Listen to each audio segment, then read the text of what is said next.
Rabbi Posen, you've come to Holy Cross Primary School here in Harlow today. Why have you come here?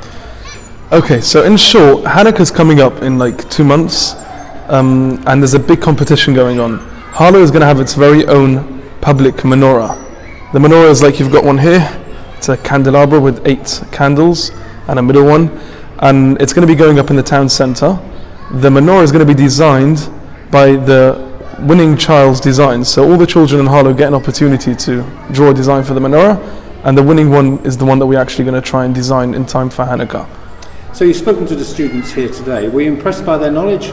I was very impressed. It's been a full week of going to schools, and there's still some next week before the deadline, and it's been amazing. It's really been an amazing experience. And so very much there's a Q&A here, isn't there, when you're talking about different elements of Hanukkah.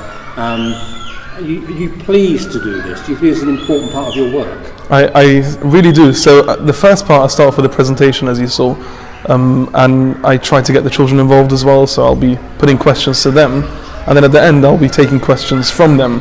And the questions have been some very profound questions, but it's also been very across the spectrum. Children are very interested, they want to hear more, and I think it's very important to give them that opportunity to learn about different faiths. Because you're right about different faiths, and above us are all these different flags, all these different countries. This is all about, in more ways than one, enlightenment, isn't it?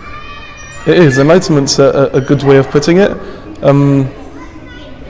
I think the message of Hanukkah is also a very universal message which people tap into very easily. It's about light over darkness, the long winter nights, especially now through what we've been through with COVID and everything.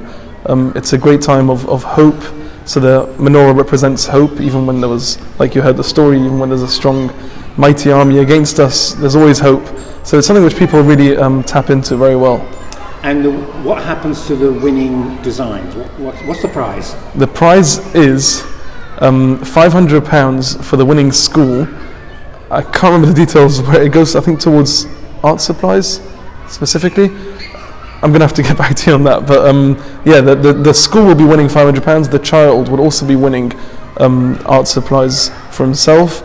And there'll be a plaque on the menorah saying which school won and which child won. And we'll obviously be communicating that to all the schools and parents. And when it's a success, will you repeat this next year?